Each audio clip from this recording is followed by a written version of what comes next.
Ce vidéoclip, produit par l'École polytechnique fédérale de Lausanne, fait partie de son cours d'introduction à l'information, à la communication et au calcul. Il s'inscrit dans le troisième module de ce cours qui porte sur le fonctionnement et la sécurité des systèmes informatiques. Comme annoncé dans le clip précédent, notre chemin pour cette leçon va partir de la notion d'algorithme pour aboutir à celle d'un ordinateur complètement fonctionnel. Partons donc d'un algorithme simple, tel que celui qui additionne les n premiers nombres entiers, que nous avons vu dans le premier module de ce cours, et qui était exprimé en un langage plus ou moins intuitif, presque naturel en fait. Pour bien comprendre le déroulement d'un tel algorithme, revoyons son exécution. Dans un premier temps, il faut lui donner une valeur n comme paramètre d'entrée, disons 3 par exemple. L'algorithme démarre et commence par assigner 0 à la variable s. Il compare ensuite à 0 le paramètre d'entrée n égale à 3, dans le cas présent, et comme 3 est supérieur à 0, il exécute les deux instructions suivantes qui remplacent respectivement s par s égale 0 plus n égale 3, ce qui donne s égale 3, et n par n égale 3 moins 1, ce qui donne n égale 2. L'algorithme répète ensuite la boucle tant que, comparant de nouveau n égale 2 à 0 et réexécutant ensuite les deux instructions suivantes qui respectivement ajoutent n égale 2 à s et soustrait encore 1 de n. Sur quoi l'algorithme répète une fois de plus la boucle tant que, comparant de nouveau n égale 1 à 0 et réexécutant une fois de plus les deux instructions suivantes qui respectivement ajoutent n égale 1 à s et soustraient encore 1 de n. À ce stade, l'algorithme répète une dernière fois la boucle tant que, comparant cette fois n égale 0 à 0, ce qui met fin à la dite boucle et dicte à l'algorithme d'assigner la valeur s égale 6 au paramètre de sortie m. Tel qu'exprimé dans ce langage plus ou moins intuitif, voire naturel, un algorithme reste abstrait et incompréhensible pour un ordinateur. Pour le rendre compréhensible, il faut l'exprimer dans un langage plus strict et plus rigide, certes plus cryptique à déchiffrer pour un être humain. Voyons ce langage. Une première chose qu'on attend de l'ordinateur est qu'il manipule des paramètres et des variables qu'il doit donc être capable de mémoriser. Appeler des variables m, n ou s est cependant au-dessus de ses capacités. Les seuls noms de variables qu'il reconnaisse sont des variables appelées R1, R2, R3, etc. On appelle ces variables des registres. Il faut donc remplacer toutes les variables apparaissant dans un algorithme exprimé dans notre langage intuitif par des noms de registres R1, R2, R3, etc. Par exemple, dans le cas présent, n devient R1, m devient R2 et s devient R3. Suivant cette première convention, on peut réécrire notre algorithme comme représenté ici. M, n et s ont été remplacés par les noms des registres qui leur correspondent.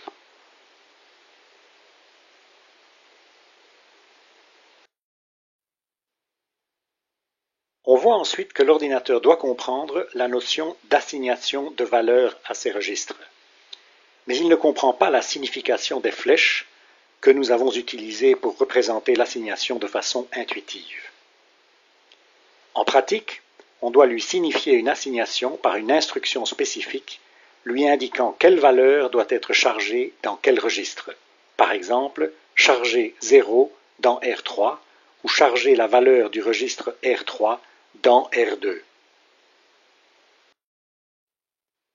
Suivant cette deuxième convention, nous réécrivons une fois de plus notre algorithme en remplaçant les opérations d'assignation par des ordres de chargement de valeurs dans des registres, tels que les ordinateurs peuvent les comprendre.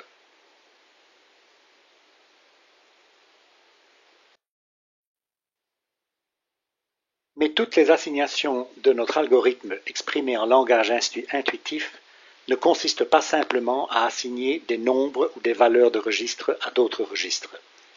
On voit bien que certaines de nos assignations visent en fait à assigner à des registres des résultats d'opérations arithmétiques tels que R3 plus R1 ou R2 moins 1.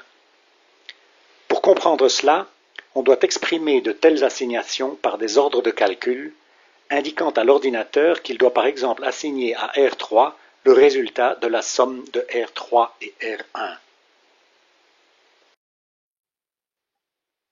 Une fois de plus, nous devons donc réécrire notre algorithme en remplaçant les assignations de valeurs calculées par des ordres de calcul correspondants. Ainsi, l'assignation à R3 de R3 plus R1 devient un ordre de mémoriser dans R3 la somme de R3 et R1. Et l'assignation à R1 de R1-1 devient un ordre de mémoriser dans R1 la somme de R1 et de -1. Reste alors encore une trace de notre langage intuitif, la boucle tant que. Comment faire comprendre à l'ordinateur qu'il doit tester une condition avant de décider de la suite de l'algorithme? Pour cela, il faut lui communiquer deux choses. Primo, la nécessité de tester la valeur d'un de ces registres, et secondo, la nécessité de décider de la suite des opérations selon le résultat du test. À ces fins, on commence par remplacer notre phrase intuitive tant que par un test qu'on combine avec des flèches, jusqu'ici toujours intuitives, qui indiquent le chemin de la suite des opérations. Mais même ces flèches restent incompréhensibles pour notre ordinateur. Pour leur donner un sens, il est nécessaire de numéroter chaque ligne de notre algorithme, ce qui permet de remplacer les flèches par des numéros des lignes indiquant à l'ordinateur la ligne à laquelle il doit sauter selon le résultat du test dans le premier cas. Ainsi réécrit, notre algorithme se lit maintenant comme représenté ici. Il ne contient plus que des lignes indiquant des assignations, des calculs ou des ordres de saut conditionnels dans le premier cas. Dans le second cas, l'ordre de saut est inconditionnel. Ceci s'exprime par un ordre simple continué à la ligne donnée. Dans le premier cas, par contre, l'ordre de saut est soumis à une condition. Pour communiquer ce saut conditionnel à l'ordinateur, il faut utiliser des ordres de saut correspondants, tels que par exemple dans le cas présent, continuer à la ligne 6 si la valeur de R1 est plus petite ou égale à 0. En conclusion, pour rendre notre algorithme en langage intuitif compréhensible par un ordinateur, il faut le réécrire comme représenté ici, dans un langage certes moins lisible parce que plus rigide, mais plus formel parce que plus strict. C'est ce qu'on appelle un programme en langage assembleur. Pour en arriver là, nous avons donc dû introduire la notion d'ordre à l'ordinateur, que nous appellerons dorénavant des instructions. Le nombre d'instructions différentes que l'ordinateur est capable de reconnaître est limité à des ordres simples tels que chargement, opérations arithmétiques, sauts conditionnels ou non, et quelques autres. Toutes ces instructions ont un seul résultat et travaillent sur une ou deux opérandes qui sont soit des registres, soit des constantes. On les écrit toutes sous la forme opération, destination, première opérande, deuxième opérande. Les instructions de saut indiquent que la prochaine instruction à exécuter n'est pas nécessairement à la ligne suivante, mais peut être à une autre ligne donnée. L'ordinateur reconnaît un nombre limité d'instructions de saut, le saut inconditionnel tel que continue 2 qui dicte un saut à la ligne 2, et un nombre limité mais potentiellement riche de sauts conditionnels tels que par exemple continue si R1 est égal à R2 à la ligne 6 pour un saut conditionnel à la ligne 6 si R1 est égal à R2. Ou alors continue si R1 est plus petit ou égal à R2 à la ligne 6, pour un saut conditionnel à la ligne 6 si R1 est inférieur ou égal à R2, etc.